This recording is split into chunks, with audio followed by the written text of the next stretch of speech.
السلام علیکم ورحمۃ اللہ وبرکاتہ۔ اعوذ باللہ من الشیطان الرجیم، بسم اللہ الرحمن الرحیم۔ ان الحمد للہ نحمده ونستعینه ونستغفره ونعوذ باللہ من شرور انفسنا ومن سیئات اعمالنا، من يهده الله فلا مضل له ومن يضلل فلا هادي له، وأشهد أن لا إله إلا الله وحده لا شريك له، وأشهد أن محمدا عبده ورسوله۔ أعوذ بالله السميع العليم من الشيطان الرجيم، من همزه ونفخه ونفسه، بسم الله الرحمن الرحيم۔ يا أيها الذين آمنوا اتقوا الله حق تقاته ولا تموتن إلا وأنتم مسلمون۔ يا أيها الناس اتقوا ربكم الذي خلقكم من نفس واحدة وخلق منها زوجها وبث منهما رجالا كثيرا ونساء، واتقوا الله الذي تساءلون به والأرحام إن الله كان عليكم رقيبا۔ يا أيها الذين آمنوا اتقوا الله وقولوا قولا سديدا يصلح لكم أعمالكم ويغفر لكم ذنوبكم، ومن يطع الله ورسوله فقد فاز فوزا عظيما۔ أما بعد فإن خير الحديث كتاب الله، وخير الهدي هدي محمد صلى الله عليه وسلم، وشر الأمور محدثاتها، وكل محدثة بدعة، وكل بدعة ضلالة، وكل ضلالة في النار۔ محترم بزرگوں، دوستوں، ساتھیوں اور میری پیاری ماں اور بہنوں، آج یوم الجمعہ یعنی عید المومنین ہے۔ آج خطبہ جمعہ کا عنوان ہے جشن میلاد النبی صلی اللہ علیہ وسلم کی شرعی حیثیت ہے۔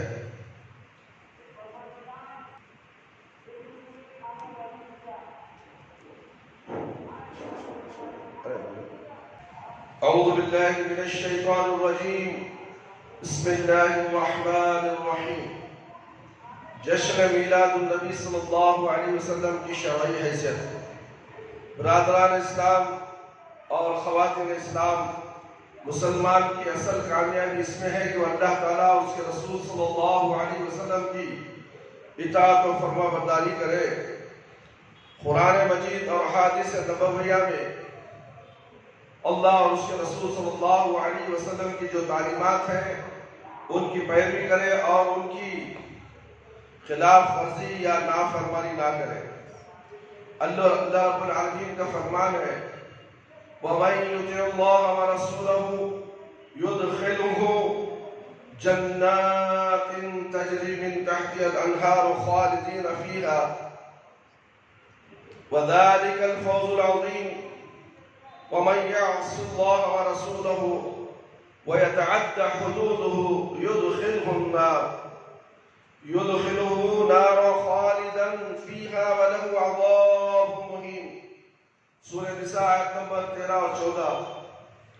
جو شخص اللہ اور اس کے رسول صلی اللہ علیہ وسلم کی اطاعت کرے گا تو اسے ان باغات میں داخل کرے گا جن کے نیچے نہریں جاری ہوں گی، وہ ان میں ہمیشہ رہے گا۔ یہی بڑی کامیابی ہے۔ اور جو شخص اللہ اور اس کے رسول صلی اللہ علیہ وسلم کی نافرمانی کرے گا، اس کی مقرر کردہ حدود سے تجاوز کرے گا تو اسے وہ آگ میں داخل کرے گا جس میں وہ ہمیشہ رہے گا، اور اس کے لیے رسوا کن عذاب ہوگا۔ ان آیت کریمہ میں غور کیجئے کہ اللہ رب العالمین نے اطاعت و فرمانبرداری کرنے والے شخص کو جنت کی بشارت دی ہے، اور اس کے برعکس نافرمانی اور خلاف ورزی کرنے والے شخص کو جہنم کی وعید سنائی ہے۔ لہذا ہر مسلمان کو اپنے گریباں میں جھانک کر خود ہی جائزہ لینا چاہیے کہ وہ کس راستے پر چل رہا ہے۔ جو راستہ جنت تک پہنچانے والا ہے اس پر، یا نعوذ باللہ اس پر جو جہنم تک پہنچانے والا ہے۔ اللہ تعالیٰ کی اطاعت کیسے ہوگی؟ اور اس کی اطاعت قرآن مجید کو پڑھنے، پڑھانے، سیکھنے، سکھانے اور اس پہ غور و فکر کرنے اور اسے دستور حیات بنانے سے ہوگی۔ اور رسول اکرم صلی اللہ علیہ وسلم کی اطاعت کیسے ہوگی؟ اسی طرح کہ آپ صلی اللہ علیہ وسلم کے احادیث مبارکہ مطالعہ کر کے اس پر عمل کیا جائے، عقائد ہو، عبادات، معاملات ہوں یا اخلاق و کردار، ہر میدان میں آپ صلی اللہ علیہ وسلم کی اتباع کی جائے، آپ صلی اللہ علیہ وسلم کی سیرت طیبہ کو پڑھا جائے اور اسے اپنی زندگی میں عملی طور پر ڈھالنے کی کوشش کی جائے۔ یہ بات تو سب لوگوں کو معلوم ہی ہے کہ رسول اللہ صلی اللہ علیہ وسلم کی اطاعت بھی دراصل اللہ ہی کی اطاعت ہے، کیونکہ اسی نے آپ صلی اللہ علیہ وسلم کو ہماری طرف رسول بنا کر بھیجا، اور اسی نے آپ صلی اللہ علیہ وسلم کو ہمارے لیے اسوہ حسنہ قرار دے کر ہمیں آپ صلی اللہ علیہ وسلم کے نقش قدم پر چلنے کا حکم دیا۔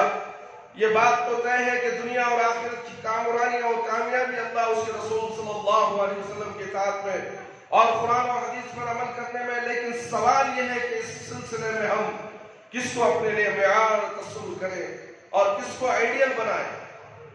ہمیں ان حضرات کو معیار اور آئیڈیل بنانا ہوگا جنہیں خود اللہ رب العالمین نے معیار اور آئیڈیل قرار دیا ہے، اور وہ ہے نبی کریم صلی اللہ علیہ وسلم کو دیکھ کر آپ صلی اللہ علیہ وسلم پر ایمان لانے والے اس امت کے اولین مسلمان، وہ جنہیں اللہ تعالیٰ نے جنت کی بشارت دی، جس سے راضی ہونے کا اعلان کیا، جنہوں نے اس نے اپنے سب سے پیارے نبی محمد صلی اللہ علیہ وسلم ان کے ساتھ کے لیے منتخب کیا، اور انہیں نبی کریم صلی اللہ علیہ وسلم کا دیدار کرنے، ان کے لبوں سے کلام اللہ اور احادیث مبارکہ کو براہ راست سننے کا شرف حاصل ہوا۔ یعنی صحابہ اکرام رضی اللہ عنہم، وہ صحابہ اکرام رضی اللہ عنہم جن کی ایمان صادق کو اللہ تعالیٰ نے باقی لوگوں کے لیے معیار قرار دے دیا۔ فرمان باری تعالیٰ ہے فَإِنْ آمَنُوا بِمِثْلِ مَا آمَنْتُمْ بِهِ فَقَدِ اهْتَدَوْا وَإِن تَوَلَّوْا فَإِنَّمَا هُمْ فِي شِقَاقٍ۔ سورۃ البقرہ آیت نمبر 130 بس اگر یہ لوگ بھی اسی طرح ایمان لائے ہیں جس طرح تم ایمان لائے ہو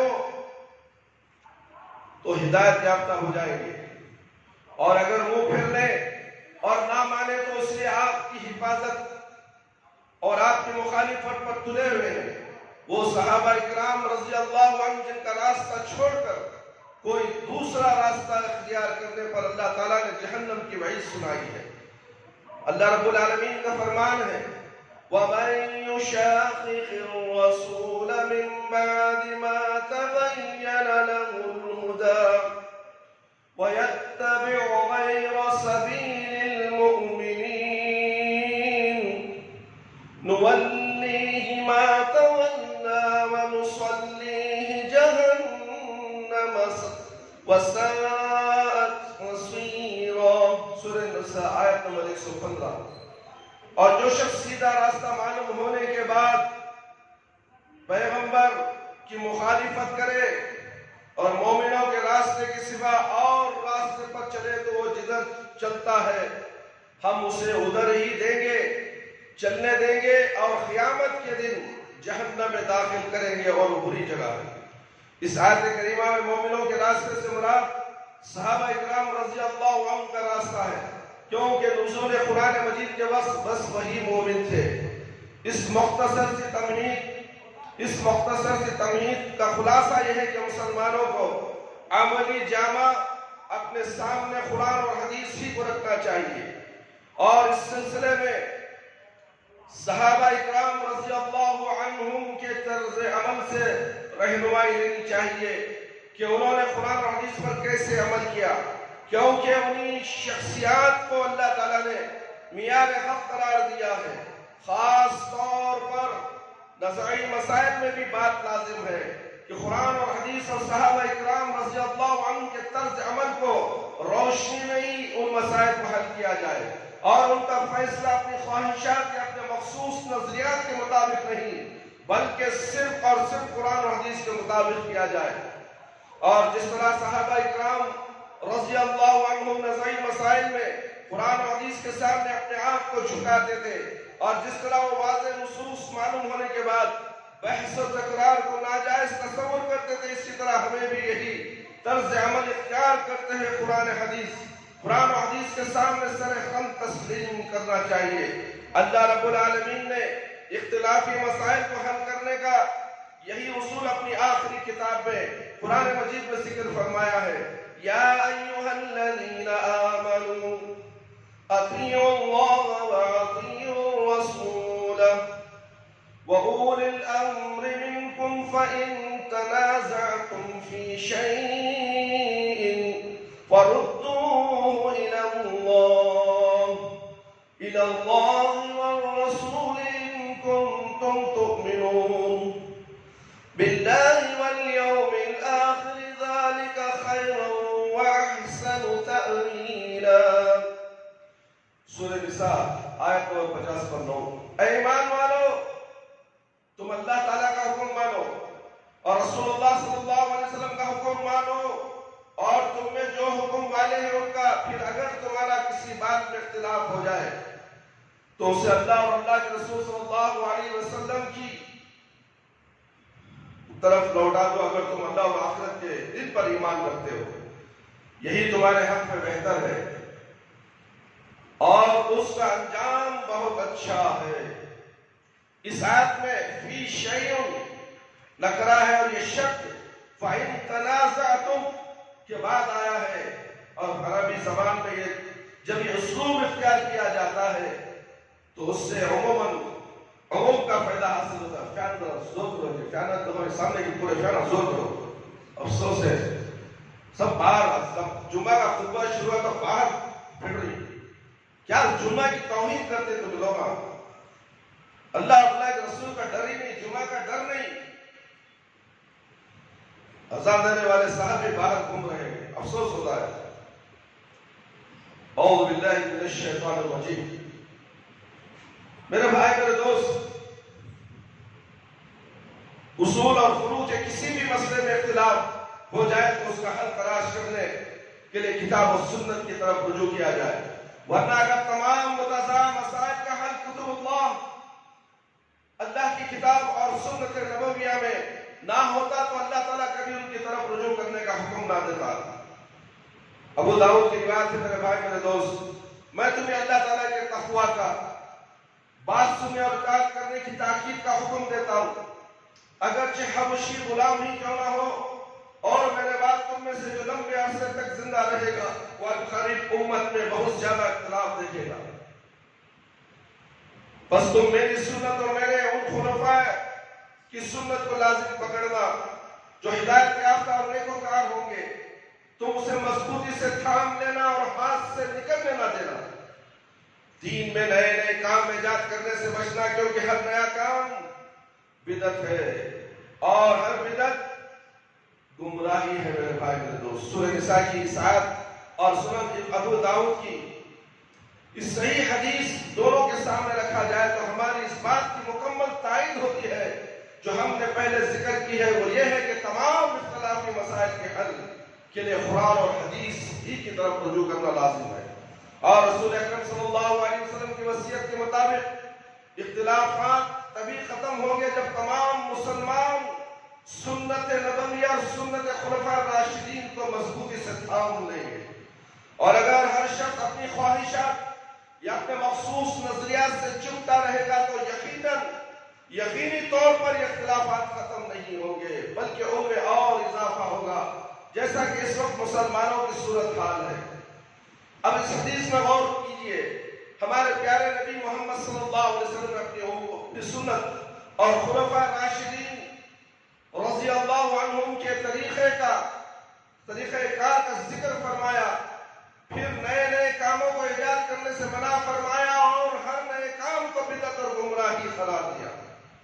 جو اس بات کی دلیل ہے کہ جب مسلمان سنت نبویہ اور خلفاء راشدین کے طرز عمل کو چھوڑ دیں گے تو دین میں نئے نئے کام ایجاد کر کے بدعات میں ڈوب جائیں گے اور سیدھے راستے سے بھٹک جائیں گے۔ یہی حال اس وقت مسلمانوں کا ہے۔ کیا تم نے 2 رکعت نماز پڑھی، بیٹھ گئے بھینس کی طرح آ کر، چلو اٹھو نماز پڑھو؟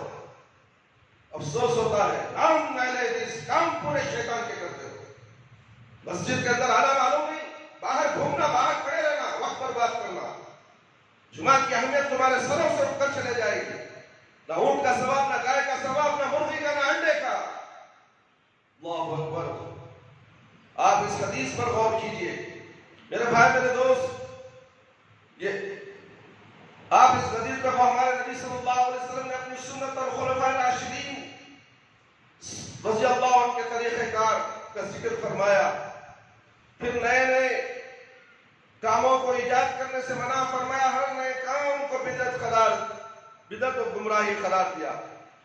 اس بات کی دلیل ہے کہ جب مسلمان سنت نبویہ اور خلفائے راشدین کے طرز عمل کو چھوڑ دیں گے، وہ دین میں نئے نئے کام ایجاد کر کے بدعت میں ڈوب جائیں گے اور سیدھے راستے سے بھٹک جائیں گے. یہی حال اس وقت مسلمانوں کا ہے. واللہ المستعان. متنازع مسائل میں سے ایک اہم مسئلہ 12 ربیع الاول کو میلاد النبی منانے کا ہے.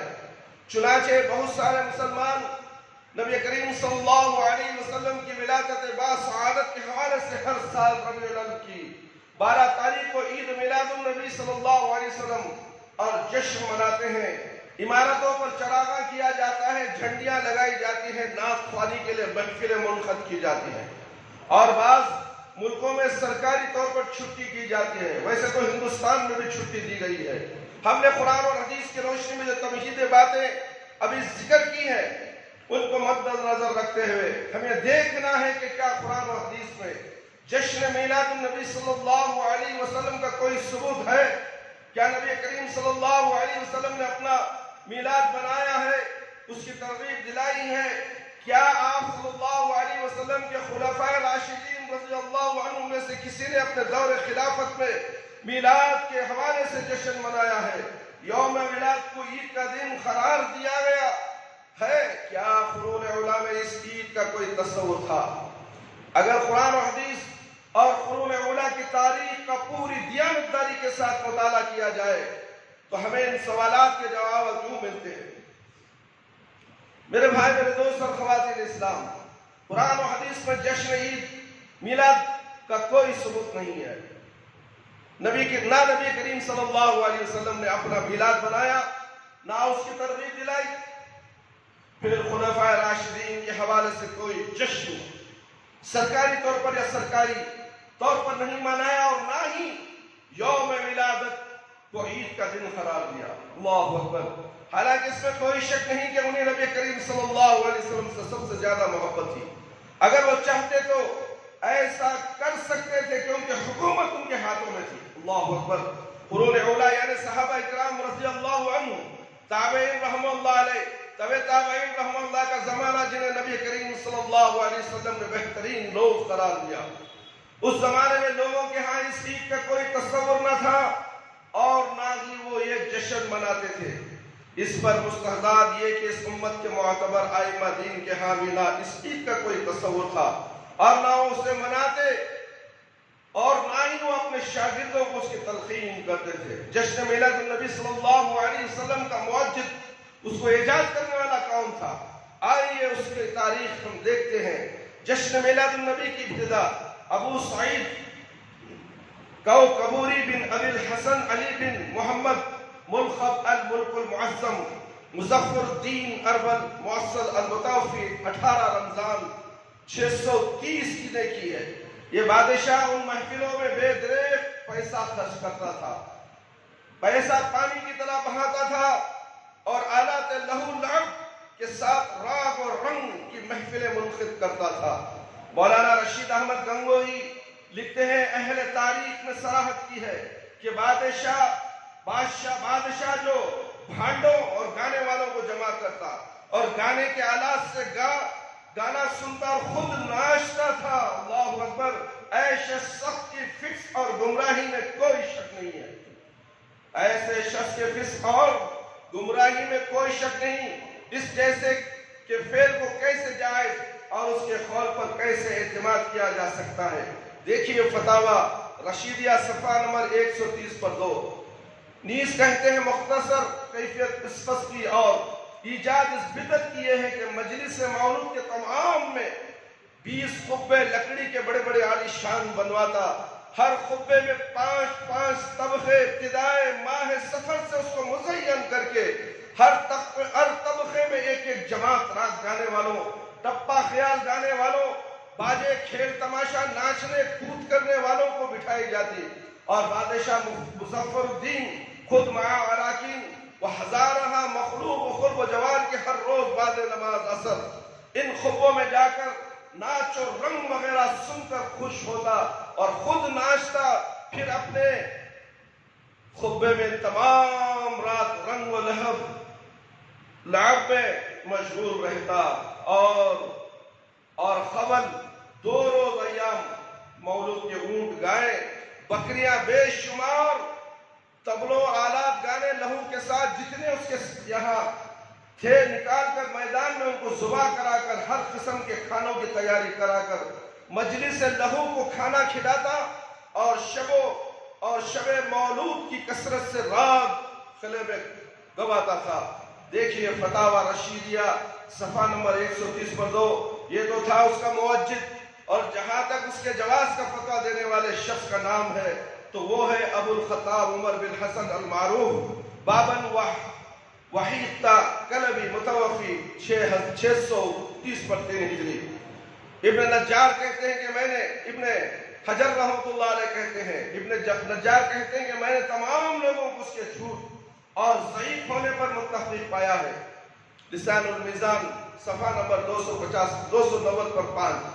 وہ ائمہ دین، وہ سلف صالحین کی شان میں گستاخی کرنے والا خبیث زبان والا تھا، یہ احمق اور متکبر تھا، اور دین کے کاموں میں بڑا بے پرواہ تھا۔ اللسان المیزان صفحہ نمبر 290 پر 6۔ یہ وہ شخص تھا جس نے ملک اربل کی جب محفل میلاد منعقد کرتے دیکھتا تو نہ صرف اس کے جواز کا فتویٰ دیا بلکہ اس کے لیے مواد جمع کر کے کتاب بنام التنور فی المولد السراج المنیر بھی لکھ ڈالی۔ اس نے کتاب ہی لکھ ڈالی اس کے تعلق سے، من گھڑت باتیں بنا کر ایک کتاب لکھ کر لوگوں میں شائع کر دی۔ میرے بھائی میرے دوست، اس نے بادشاہ اربل کی خدمت میں پیش کیا تو اس نے اس کے مسئلے میں، اس کے سلے میں اس کو 1000 اشرفیوں کا انعام دیا۔ وفیات العیان للابن خلقان صفحہ نمبر 440 پر 9۔ ان تمام حقائق سے ثابت ہوا کہ نبی کریم صلی اللہ علیہ وسلم کی ولادت و باسعادت کی مناسبت سے جشن منعقد کرنے کا آغاز نبی کریم صلی اللہ علیہ وسلم کی وفات کے تقریباً میرے بھائی میرے دوست اور خواتین اسلام 600 سال بعد کیا گیا۔ نبی صلی اللہ علیہ وسلم کے دور میں جشن میلاد بنایا ہی نہیں، صحابہ سے ثابت نہیں، خلفائے راشدین سے ثابت نہیں، تابعین سے ثابت نہیں، تبع تابعین سے ثابت نہیں۔ ایک متکبر شیطان بادشاہ نے اس رسم کو ایجاد کیا ہے۔ اٹھا کر دیکھو کتابوں کو، اٹھا کر دیکھو تاریخ کیا بتاتی ہے، اور ہم لوگ خوش ہو جاتے ہیں کہ میلاد النبی ہے، عید ہے۔ کہاں کی عید ہے میرے بھائی میرے دوست؟ عید تو 2 ہی ہے، ایک رمضان اور ایک بقرعید کی عید ہے، اس کے علاوہ کوئی عید نہیں۔ اس کے بعد ہفتہ وار عید یوم الجمعہ ہے، اور اسے عید المومنین کہا گیا ہے۔ میرے بھائی میرے دوست، لہذا آپ ذرا غور کریں، جب اس جشن کا نہ قرآن و حدیث میں ثبوت ملتا ہے، نہ صحابہ اکرام رضی اللہ عنہم کے طرز عمل میں اس کا وجود نظر آتا ہے، نہ قرون اولیٰ کی پوری تاریخ میں اس کا تصور پایا جاتا ہے، اور نہ ائمہ دین اس کے قائل تھے، تو پھر آج کے مسلمان اس کے منانے پر کیوں بضد ہیں؟ کیا ان سب حضرات کو نبی کریم صلی اللہ علیہ وسلم سے محبت و عقیدت نہ تھی جس کا دعویٰ اس دور کے لوگ کر رہے ہیں؟ اگر تھی، اور یقیناً ان لوگوں سے کہیں زیادہ تھی، تو انہوں نے آپ صلی اللہ علیہ وسلم کا یوم ولادت کیوں منایا؟ یہاں ایک اور بات نہایت اہم ہے، اور وہ یہ ہے کہ مسلمانوں کو یہ زیب دیتا ہے کہ اسے دین سمجھ کر یا کار خیر تصور کرتے ہوئے اثر انجام دیں۔ مثلا آپ صلی اللہ علیہ وسلم نے نماز عیدین اور نماز جنازہ کے لیے اذان نہیں کہلوائی، اور نہ ہی صحابہ اکرام رضی اللہ عنہ کے ہاں اس کا کوئی وجود تھا، اور جب آپ صلی اللہ علیہ وسلم نے نہیں کہلوائی اور صحابہ اکرام رضی اللہ عنہ کے ہاں اس کا کوئی وجود نہ تھا، تو قیامت تک کسی مسلمان کے لیے یہ جائز نہیں ہے کہ اسے دین کا حصہ یا عبادت تصور کرے۔ اس کی وجہ کیا ہے؟ کیا اذان میں اللہ تعالیٰ کی تعظیم اور ذکر اللہ نہیں ہے، یقیناً اذان میں اللہ تعالیٰ کی تعظیم ہے اور اس کی بڑائی پر مشتمل ہے، لیکن نماز عیدین اور نماز جنازے سے پہلے مشروع ہے۔ اسی طرح جشن میلاد کا مسئلہ ہے، جب نبی کریم صلی اللہ علیہ وسلم نے یہ جشن نہیں منایا اور نہ ہی آپ صلی اللہ علیہ وسلم کے خلفائے راشدین رضی اللہ عنہم نے منایا، تو قیامت تک اسے دین کا حصہ آیا یا کار ثواب تصور کرنا درست نہیں ہے۔ اس لیے حذیفہ رضی اللہ عنہ کہتے ہیں، ہر وہ عبادت جو صحابہ اکرام رضی اللہ عنہم نہیں کرتے تھے اسے تم بھی عبادت سمجھ کر نہ کیا کرو۔ عبداللہ بن مسعود رضی اللہ عنہ بیان کرتے ہیں کہ اتبعوا ولا تبتدعوا فقد کفیتم علیکم بالامر العتیق۔ حجت النبی صلی اللہ علیہ وسلم صحیح البانی صفحہ نمبر 100۔ تم اتباعی کیا کرو اور دین میں نئے نئے کام ایجاد نہ کیا کرو، کیونکہ تم اس سے بچا لیا گیا ہے اور تم اسی عمل کو لازم پکڑو جو پہلے سے صحابہ اکرام رضی اللہ عنہ کے زمانے سے موجود تھا۔ میرے بھائی دوست، صحابہ اکرام کے دور میں جو شریعت تھی وہی شریعت قیامت تک چلے گی، اس میں رد و بدل نہیں، اس میں تم زیادہ بھی نہیں کر سکتے، کم بھی نہیں کر سکتے۔ میرے بھائی، ہم نے اب تک جو مدلل گفتگو کی ہے، اگرچہ یہ ایک سنجیدہ اور دیانتدار آدمی کو سمجھانے کے لیے کافی ہے، شریعت میں مروجہ عید میلاد النبی صلی اللہ علیہ وسلم کی کوئی حیثیت نہیں ہے میرے بھائی میرے دوست۔ تاہم اس کی مزید وضاحت کے لیے اب ہم کچھ ایسے اصول بیان کرنا چاہتے ہیں جس میں تمام مسلمانوں کا اتفاق ہے، اس کی بنا پر اسے اس نتیجے پر پہنچنا چاہتے ہیں۔ مشکل نہ ہوگا کہ مروجہ عید میلاد النبی صلی اللہ علیہ وسلم دین میں ایک نیا کام اور بدعت ہے۔ میرے بھائی میرے دوست، اسلام کی خصوصیات میں سے ایک اہم خصوصیات یہ ہے، یہ ایک مکمل دین ہے میرے بھائی میرے دوست۔ اس میں زندگی کے تمام شعبوں میں پیش آنے والے مسائل کے متعلق واضح تعلیمات موجود ہیں، اس لیے شارع نے اس میں کمی بیشی کرنے کی کسی کے لیے بھی گنجائش نہیں چھوڑی ہے۔ لیکن افسوس ہے کہ آج مسلمان نہ صرف اسلام کی ثابت شدہ تعلیمات سے انحراف کرتے جا رہے ہیں، بلکہ غیر ثابت شدہ چیزوں کو اس میں داخل کر کے انہی کو اصل اسلام تصور کر بیٹھے ہیں، حالانکہ تب دین مکمل تھا۔ جب دین مکمل ہے، اس کی ہدایت واضح، عالمگیر اور ہمیشہ رہنے والی ہے، تو نئے نئے کاموں کو ایجاد کر کے انہیں اس کا حصہ بنا دینا کیسے درست ہو سکتا ہے؟ کیا اللہ رب العالمین کی آیت غلط ہو سکتی ہے؟ اللہ رب العالمین نے بتایا میرے بھائی قرآن مجید کی آیت سورہ مائدہ آیت نمبر 3، اليوم اکملت لکم دینکم واتممت علیکم نعمتی ورضیت لکم الاسلام دینا۔ آج میں نے تمہارے لیے تمہارا دین مکمل کر دیا ہے اور اپنی نعمت پوری کر دی اور اسلام کو بحیثیت دین تمہارے لیے پسند کر دیا ہے۔ یہ کون؟ یہ اللہ رب العالمین بول رہے ہیں۔ اللہ نے دین کو مکمل کر دیا نبی کریم صلی اللہ علیہ وسلم کے زمانے میں ہی، اور اس کے بعد کا زمانہ جو ہے شیاطین نے اسے دین میں بگاڑ کے نئے نئے رسمیں ایجاد نہ جانے کیا کیا اس میں گھسڑ کر اسلام کا بیڑا غرق کر دیا ہے۔ آج لوگ گمراہ ہیں، شرک میں مبتلا ہیں، بدعتوں میں مبتلا ہیں، دین سمجھ کر، اللہ اکبر، دین سمجھ کر رہے ہیں میرے بھائی میرے دوست۔ اگر قرآن و حدیث کا مطالعہ کیا جائے تو آپ کو معلوم ہو جائے گا صحیح دین کیا ہے، جو اللہ رب العالمین نے کہا آج میں نے تمہارے لیے تمہارا دین مکمل کر دیا اور اپنی نعمت تم پر پوری کر دی اور اسلام کو بحیثیت دین تمہارے لیے پسند کیا۔ سو اللہ رب العزت کا بہت بڑا احسان ہے کہ اس نے ہمارا دین ہمارے لیے مکمل کر دیا، ورنہ اگر اسے نامکمل چھوڑ دیا جاتا تو ہر شخص جسے چاہتا اس میں کمی بیشی کر لیتا اور یوں دین لوگوں کے ہاتھوں میں ایک کھلونا بن کر رہ جاتا۔ اللہ رب العزت کے اس عظیم احسان کی قدر و قیمت کا اندازہ آپ صحیحین کی روایت سے کر سکتے ہیں۔ عمر رضی اللہ تعالیٰ عنہ کے دور خلافت میں ایک یہودی عالم عمر رضی اللہ تعالیٰ عنہ کی خدمت میں حاضر ہوا اور کہنے لگا، اے امیر المومنین، کتاب اللہ قرآن مجید میں ایک ایسی آیت ہے جو اگر ہم یہودیوں کی جماعت پر نازل ہوتی تو ہم ان کے نزول کے دن کو بطور عید مناتے۔ اللہ اکبر! یہ یہودی کہتا ہے میرے بھائی، یہ یہودی کہتا ہے ہم بنائی ہوئی چیزوں کو دین میں داخل عید مناتے ہیں۔ وہ تو کہتا ہے قرآن ہے، قرآن کی آیت جو تمہارے اوپر نازل ہوئے، کاش کہ یہ آیت مجھ پر ہمارے اوپر نازل ہوتی تو ہم آج عید کا دن مناتے۔ وہ آیت کیا تھی میرے بھائی میرے دوست؟ ابھی میں آپ کے سامنے ذکر کیا، اليوم اکملت لکم دینکم واتممت علیکم نعمتی ورضیت لکم الاسلام دینا۔ میرے بھائی یہ قرآن اٹھا کر دیکھو تو صحیح، قرآن اٹھاؤ، قرآن پڑھتے نہیں، ملا مولوی جھوٹے مکار قصوں کو لے کر دین میں شامل ہو کر اپنے آپ کو جشن عید میلاد النبی بنا کر یہ سمجھتے ہیں کہ ہم نے بہت اچھا کار ثواب کا کام کر دیا ہے۔ تمہیں کار ثواب کا کام نہیں، کار گناہ کا کام کیا ہے، اسلام سے ہٹنے کا کام کیا ہے۔ اللہ اکبر۔ نبی کریم صلی اللہ علیہ وسلم کے خلافت میں خلافت کرنے والا، مخالفت کرنے والا کبھی کامیاب نہیں ہو سکتا، یاد رکھ لو۔ تو عمر رضی اللہ تعالیٰ نے کہا، یہ آیت عید کے دن ہی نازل ہوئی تھی جب رسول اللہ صلی اللہ علیہ وسلم عرفات میں تھے، اور وہ دن جمعۃ المبارکہ کا دن تھا۔ بخاری اور مسلم کی روایت ہے میرے بھائی، ہے کوئی مائی کلال بخاری اور مسلم کی روایت کو ٹھکرانے والا؟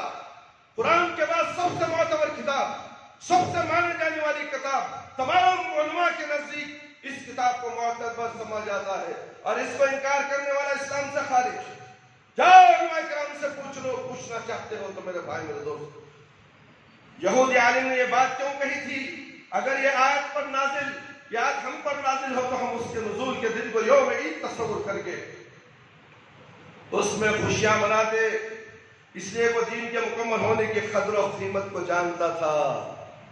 آج دین کی قدر و قیمت ہمارے پاس نہیں ہے، ہم دین کو کھلونا بنا دیے، تماشا بنا دیے میرے بھائی میرے دوست۔ گھروں میں بھی خرافات، باہر بھی خرافات، عبادت میں نہ جانے کیا کیا تم گھسڑ لیتے ہو۔ یہودی عالم سے تو سبق سیکھو میرے بھائی میرے دوست۔ اس آیت کو ہمارے اوپر نازل ہوتی تو آج میں عید کا دن مناتا۔ اللہ اکبر۔ اس لیے کہ وہ دین کے مکمل ہونے کی قدر و قیمت کو جانتا تھا، جبکہ بہت سارے مسلمان اس سے غافل ہیں اور ایسے ایسے امور میں منہمک اور مشغول ہو کر رہ گئے ہیں کہ جنہیں وہ دین کا حصہ تصور کرتے ہیں، حالانکہ دین ان سے قطعی طور پر بری ہے۔ نبی کریم صلی اللہ علیہ وسلم نے ہر خیر کا حکم دیا تھا، یہ بات ہر شخص کو معلوم ہے۔ اللہ کا یہ مکمل دین رسول اکرم صلی اللہ علیہ وسلم پر نازل ہوا، اور بلا ریب آپ صلی اللہ علیہ وسلم نے اسے اپنی امت تک مکمل طور پر پہنچا دیا۔ ارشاد نبوی صلی اللہ علیہ وسلم ہے، حجت النبی للبانی، صفحہ نمبر 103، میں نے تمہیں ہر اس بات کا حکم دے دیا ہے جو تمہیں اللہ کے قریب اور جہنم سے دور کر دے، اور تمہیں ہر اس بات سے روک دیا جو تمہیں جہنم کے قریب اور اللہ سے دور کر دے۔ اس طرح آپ صلی اللہ علیہ وسلم کا ارشاد گرامی ہے، ہر وہ چیز جو جنت کے قریب اور جہنم سے دور کرنے والی ہے اسے تمہارے لیے بیان کر دیا گیا ہے۔ ہر چیز قرآن اور حدیث کے ذریعے بیان کر دی گئی میرے بھائی میرے دوست۔ اللہ تعالیٰ نے تمہیں جن کاموں کا حکم دیا ہے میں نے بھی ان سب کا تمہیں حکم دے دیا ہے۔ اللہ جو حکم اللہ کے نبی صلی اللہ علیہ وسلم کو دیا تھا، جو کام کرنے کے ہیں وہ اللہ کے نبی صلی اللہ علیہ وسلم امت تک پہنچا دیے۔ اللہ تعالیٰ نے تمہیں جن کاموں میں سے منع کیا ہے میں نے بھی ان سے تمہیں منع کر دیا ہے۔ نبی کریم صلی اللہ علیہ وسلم نے فرمایا، کیا وہ تم ہو جنہوں نے یہ باتیں کی ہیں؟ تمہیں جاننا چاہیے کہ میں تم سے زیادہ اللہ رب العالمین سے ڈرنے والا سب سے زیادہ متقی ہوں۔ میں روزہ رکھتا بھی ہوں اور چھوڑ بھی دیتا ہوں، میں رات کو قیام بھی کرتا ہوں اور سوتا بھی ہوں، اور میں عورتوں سے شادی بھی کرتا ہوں، لہذا جو شخص میرے طریقے سے اعراض کرے گا وہ مجھ سے نہیں ہوگا۔ جو بخاری اور مسلم کی روایت ہے میرے بھائی۔ اس حدیث میں رسول اکرم صلی اللہ علیہ وسلم نے پہلے اپنی اس حیثیت کو ذکر فرمایا کہ میں تمام لوگوں سے زیادہ متقی اور سب سے بڑا عبادت گزار ہوں۔ پھر آپ صلی اللہ علیہ وسلم نے اپنے طریقہ کار کی وضاحت فرمائی، اور اس کے بعد یہ اعلان فرمایا کہ میرے اس طرز عمل سے منہ پھیر کر کوئی طرز عمل اختیار کرنے والے شخص کا مجھ سے کوئی تعلق نہیں۔ کیا آج میلاد میں منانے والوں کا تعلق نبی کریم صلی اللہ علیہ وسلم سے ہے؟ اپنے سینے پر ہاتھ رکھ کر محاسبہ کر کے دیکھو۔ کیا نبی صلی اللہ علیہ وسلم اپنی زندگی میں پیدائش کا برتھ ڈے منائے؟ یہ میلاد کیا ہے؟ برتھ ڈے ہے، یہودیوں کی سازش ہے، شیعوں کی سازش ہے، یہ عیاش بادشاہوں کی